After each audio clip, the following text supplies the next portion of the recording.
Baik, bismillahirrahmanirrahim. Assalamualaikum warahmatullahi wabarakatuh. Berjumpa lagi di Mutiara Investment Club. Teman-teman sekalian, pada kesempatan kali ini kita akan membahas tentang MLPL. Jadi, saya kasih judul MLPL, apakah short selling? Nah, bagaimana mekanismenya, bagaimana perdagangannya, bagaimana kita memanfaatkan, dan seterusnya ya. Nah, sebagai informasi bahwa ke depan mungkin eh, akan saya buatkan rubrik khusus atau playlist khusus mengenai bandarmologi. Nah, isinya mungkin tentang bagaimana kita memanfaatkan atau bagaimana kita trading jika ada corporate action berupa right issue, apa namanya, private placement, buyback saham, dividen, dan lain-lain. Nah, video kali ini merupakan bagian dari rubrik atau playlist dari bandarmologi, gitu ya. Jadi, saya mengingatkan pada teman-teman yang belum subscribe channel ini, silahkan subscribe channel ini, bagikan pada yang membutuhkan, karena akan ada konten-konten yang menarik yang mungkin akan sangat berguna bagi teman-teman sekalian. Nah, sebelum sampai sana, saya ingin mereview hasil rekomendasi saham minggu lalu sesuai janji saya bahwa saya akan mereview di minggu ini gitu ya. Jadi rekomendasi saham ini juga sudah saya bagikan ke grup Mutiara Investment Club, di grup Telegram Mutiara Investment Club. Jadi kalau teman-teman nanti berkenan join atau bergabung di grup Mutiara Investment Club, silahkan join melalui link yang saya akan cantumkan di deskripsi. Jadi kalau dari minggu lalu ada SMMT yang waktu itu kita entry kalau tidak salah di candle ini di 374, dan alhamdulillah sudah naik mungkin ini puluhan persen ya, karena ini saja sudah arah. Jadi alhamdulillah ini berhasil. Yang kedua ada PSKT yang kalau teman-teman menonton video minggu lalu saya mengatakan mungkin akan swing high di tanggal 23 sampai tanggal 24. Ini tanggal 23 swing high-nya 124, dan saya bilang akan bergerak di antara 110 111 open-nya, lalu kemudian swing high di tanggal 23 dan 24. Jadi artinya misalnya teman-teman entry misalnya anggaplah 121 sampai dengan 122 124, saya kira itu sudah sangat bagus. Yang selanjutnya ada emiten kejutan berupa nama sahamnya adalah Arci. Ini juga saya rekomendasikan di channel grup Mutiara Investment Club. Jadi entry di area ini 474.480 kalau tidak salah, dengan target 530 dan sudah disentuh hari Jumat kemarin. Lalu yang terakhir bukan yang terakhir, yang selanjutnya adalah Agi yang saya bilang silahkan digunakan untuk positioning trading. Jadi waktu itu ada di area ini, candle ini ya. Kemudian saya bilang TP1-nya 1.500, tapi ternyata 1490 mundur, tapi posisinya masih sangat aman. Jadi masih sangat memungkinkan untuk di hold. Lalu kemudian, dan bahkan sempat sudah cuan 3% lebih ya. Kemudian yang terakhir hari Jumat saya juga sampaikan di channel Telegram, ada jas hari Kamis sore saya bilang silahkan entry kalau cuma mau scalping 2-3% dapat. Jadi kalau misalnya teman-teman masuk di 167 kemudian misalnya keluar 175, saya kira ini kalau cuma 2-3% lebih ya, pergerakannya lebih dari itu, jadi sekitar 4%-an. Jadi saya kira ada 5 saham minggu lalu yang alhamdulillah di grup umum saja clean sheet ya, 5 saham clean sheet, semuanya bisa mencapai cuan, atau kalaupun misalnya belum cuan lagi barangkali setidaknya masih floating profit barangkali. Baik, saya akan lanjutkan ke pokok bahasan. Pokok bahasanya adalah apakah MLPL short selling? Yang mudah-mudahan ini sudah muncul. Jadi awal bahasan ini saya akan mulai dari data, saya akan perbesar terlebih dahulu. Data yang saya peroleh adalah pada tanggal 20 Desember 2021 ada transaksi negosiasi sebesar, mudah-mudahan kelihatan ya, ada transaksi negosiasi sebesar 1 triliun lebih sedikit, di harga rata atau average Rp400. Ini bukan transaksi yang kecil, ini adalah transaksi yang cukup besar karena 1 triliun di average 400. Perlu diingat tanggalnya adalah 20 Desember 2021. Lalu kemudian eh, kalau kita lihat chart, ini tanggal 20 Desember saya tandain di sini. 20 Desember itu candle yang ini, kemudian tanggal 21-nya naik, dua-duanya swing high, lalu kemudian uh, berturut-turut kemudian turun. Memang kita sempat melakukan pembelian di harga 180, sempat saya call lagi di harga 200-an dan seterusnya. Yang memang ada yang kurang beruntung beli di area-area ini yang posisinya mungkin kemarin sempat cut loss gitu ya. Nah, oke. Kita kembali ke pokok bahasan, melupakan sedikit cerita itu. Nah, pokok bahasannya adalah, jadi teman kita Pak Ervan ya di grup Mutiara Investment Club yang pro, Japri saya mengatakan bahwa beliau melakukan backtest bahwa setiap akhir bulan itu MLPL ada kenaikan gitu ya. Terus saya tulis di sini, tiba-tiba saya ingat bahwa ada transaksi crossing yang tadi saya sebutkan, yang kemudian saya menduga kuat bahwa ini adalah aksi short selling, di mana sopirnya dalam tanda kutip meminjam barang. Jadi mekanismenya adalah sopirnya meminjam barang dari shareholder dan kemudian barangnya harus dikembalikan setiap akhir bulan. Karena alasannya adalah karena di awal bulan atau di setiap awal bulan setiap kepemilikan saham harus dilaporkan. Nah, dengan seperti itu maka si bandar MLPL asumsinya itu bisa melakukan penjualan dari sini ke sini terus di short.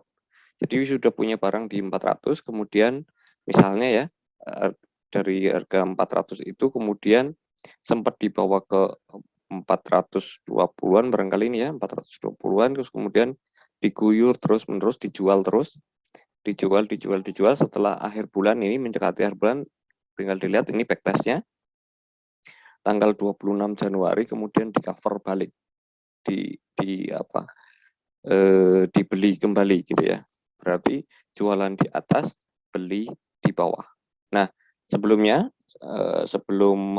saya lanjutkan pembahasannya, saya ingin menyampaikan disclaimer terlebih dahulu bahwa ini hanyalah hipotesa saya. Ini hanyalah hipotesa saya, belum tentu benar, tapi hipotesa ini saya asumsikan jika saya adalah movernya, atau saya menyebutnya dalam tanda kutip adalah jika saya adalah sopirnya MLPL, maka itu yang akan saya lakukan kira-kira.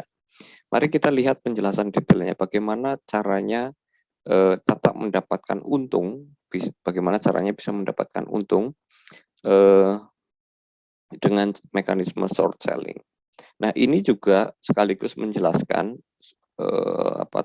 memberikan jawaban kepada teman-teman yang sering bertanya pada saya barangkali, bahwa ketika ada RI itu tidak selalu serta-merta kalau misalnya ini RI-nya ada di 500, harganya akan dibawa langsung ke 500. Tidak serta-merta begitu. Karena apa? Karena banyak cara yang bisa digunakan untuk mencapai tujuan atau untuk meraih cuan, itu banyak caranya. Mari kita lihat. Nah, tadi mekanismenya adalah si sopirnya dalam tanda kutip yang menggerakkan harga saham MLPL itu, mekanismenya adalah meminjam sejumlah barang atau lot saham dari shareholder, kemudian untuk dijual terlebih dahulu, lalu kemudian dibeli kembali.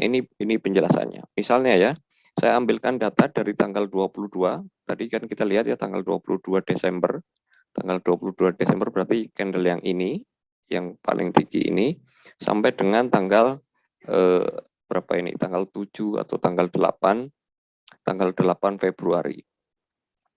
Kalau kita melihat tanggal 22 Desember sampai dengan tanggal 8 Februari 2022 itu ada penjualan yang sangat masif. Ini kalau di total-total itu saya anggap saja misalnya ada 12 juta lot. Ada 12 juta lot yang sudah dijual ke market dengan average macam-macam. Ini ada 380, 393, 398, 387 dan seterusnya. Bahkan ada yang berhasil jual di harga 400 ya. Ini sell average-nya ya. Nah, maka saya mencoba-coba untuk menghitung, saya anggap total penjualannya adalah 12 juta lot. Anggaplah saya ambil rata paling kecil 380, maka sopirnya MLPL atau bandarnya MLPL, saya menyebutnya bandar saja lah ya supaya supaya lebih mudah. Bandarnya MLPL itu sudah mendapatkan uang dana segar itu sekitar 456 miliar rupiah. 456 miliar rupiah. Mari kita catat dan simpan angka ini. Gunanya untuk apa nanti? Oke, ini jika sekali lagi jika hipotesa saya benar. Lalu kemudian pertanyaannya, berapa sih yang dipinjam, berapa sih lot yang dipinjam dari setiap shareholder? Ternyata ketika dilakukan recover tanggal ini, saya mengambil data tanggal 20 sampai dengan tanggal 7. Kenapa tanggal 20 sampai tanggal 7? Karena tanggal 20 itu di sini dan tanggal 7 itu candle yang ini. Jadi terlihat ada mulai di cover, dibeli di bawah, lalu kemudian dibeli lagi sampai puncak pembelian, lalu kemudian diguyur lagi. Berapa, pertanyaannya, berapa lot yang dipinjam di setiap shareholder? Kalau menurut data ini itu sekitar 900 ribuan, ya 900 sampai berkisar area itulah ya. Yang artinya angka 900 ribu itu 900 ribu lot itu mewakili kurang dari 5% jumlah total lembar saham yang beredar. Satu, kenapa kok 4%? Karena 4% itu tidak akan terlihat dalam catatan. Bisa jadi bukan orang yang tadi melakukan crossing, bisa jadi nomini 4%-nya yang dikucurkan. Bisa jadi kenapa 4% adalah kalau 900 ribu, kalau misalnya di cover dalam waktu 1 minggu, itu bisa selesai. Kenapa kok saya mengatakan 1 minggu? Karena misalnya pencatatan pelaporan pencatatan kepemilikan saham itu, silakan nanti teman-teman cek di DX, bahwa pencatatannya MLPL itu dilaporkan kembali itu bulan Februari itu tanggal 11 Februari. Artinya di periode ini sahamnya sudah balik lagi, sehingga retail tidak tahu bahwa ada sempat sebenarnya di tengah-tengah itu sempat terjadi perubahan data, tapi di akhir datanya tetap, sehingga retail tetap tidak tahu bahwa ada sejumlah lot yang dipinjam untuk mengguyur lalu kemudian di buyback kembali. Oke, ini data kedua, silahkan disimpan, dicatat bahwa sekitar 900 ribu lot dari setiap shareholder yang dipinjam dan untuk mengguyur dan kemudian untuk dikembalikan. Pertanyaannya, misalnya kita simulasi, bagaimana ceritanya dengan RI yang di harga 500? Mari kita lihat, hak tebusnya itu adalah sekitar 12%. Kalau 12%, misalnya saya pakai data yang crossing tadi, ada jumlah lembar saham 2,5 miliar, maka tebusnya itu sekitar 300 ribu lot. Ya, 300 ribu lot di harga nanti 500. Itu cuma menebus sekitar 1,5 miliar rupiah. Ya, ini data selanjutnya. Apa hubungannya data 1, data 2, data 3, dan seterusnya, nanti kita akan lakukan resume di sini. Ini poin pentingnya. Pertama, shareholder tadi sudah memiliki dana segar sekitar 445 miliar. Ini diperoleh dari semua barang yang dilakukan short selling. Sekali lagi, asumsinya jika mereka melakukan short selling. Apakah melakukan short selling atau tidak, saya tidak tahu. Tapi ini asumsinya jika bandar MLPL melakukan short selling, maka sekarang mereka punya dana sebesar ini, dana segar, ya. Yang kemudian, dana yang digunakan untuk melakukan penebusan adalah hanya sekitar 1,5 miliar jika ini memiliki sekitar berapa? 17%. Kalau kali 4 barangkali sekitar 6 miliar. Ya, 6 miliar rupiah. Yang artinya nanti ada total dana penjualan tadi dikurangi harga ini, itulah total dana yang akan digunakan untuk trading. Itu poinnya. Lalu yang selanjutnya, poin pentingnya selanjutnya adalah total lot yang dipinjam dari masing-masing shareholder berkisar 900.000 lot, ya, yang bisa digunakan untuk mengguyur dan kemudian di buyback ulang, ya. Lalu kemudian average shareholder itu masih tinggi, poin pentingnya, karena sempat beli 400 dengan harga 1 miliar, tapi hanya baru ditambah penebusan berapa? Misalnya 6 miliar. Ini 1 triliun, ini 6 miliar, berarti cuman masih terlalu tinggi average-nya. Nah, poin selanjutnya adalah yang jadi catatan, masih ada dana segar dari hasil short selling tadi sekitar 445 miliar untuk melakukan average down dengan cara trading, ya. Jadi tentu akan ada gerakan naik turun untuk mengendalikan harga sambil mengumpulkan barang. Jadi modal yang dipunyai sekarang oleh bandarnya MLPL menurut taksiran saya sekarang adalah sekitar 445 miliar. Nah, pertanyaannya, kesimpulannya apa sih? Kok sepanjang itu penjelasannya? Pertama, kesimpulan yang saya peroleh dari uraian sepanjang itu adalah, pertama, MLPL akan bergerak sideways. MLPL akan bergerak sideways besar. Tentang gerakan MLPL adalah dari bottom to top itu sekitar 18 tick sampai dengan 45 tick dari bottom. Ini dalam kondisi normal, ya. Ada catatannya dalam kondisi normal. Nah, pertanyaannya, dapat dari mana angka 45 tick itu? 45 tick itu saya asumsikan jika misalnya tadi ada 900.000 lot, ya, 900.000 lot, lalu kemudian setiap papannya itu ada sekitar 50.000 lot, ya. Maka ketika satu papan dimakan habis, maka 45 papan tercapailah 900.000 lot, gitu, ya. Jadi kalau misalnya sekarang harganya 214 dan itu dianggap bottom, maka upside maksimalnya MLPL adalah sampai dengan 304 karena ditambah 90 poin. Setiap ticknya kan fraksi 2. Jadi 304, jadi target maksimalnya MLPL adalah 304 rupiah di harganya. Artinya strategi tradingnya, kalau misalnya kita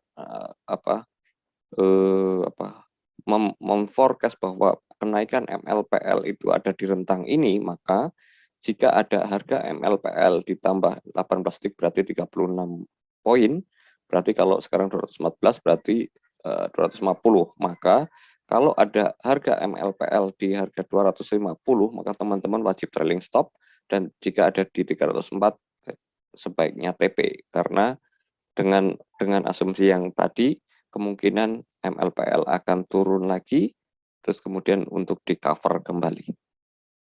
Oke, itu kesimpulan yang kedua, ya. Jadi upside MLPL dari kesimpulan yang kedua adalah 250, paling banternya adalah 304. Silahkan tentukan strategi teman-teman masing-masing.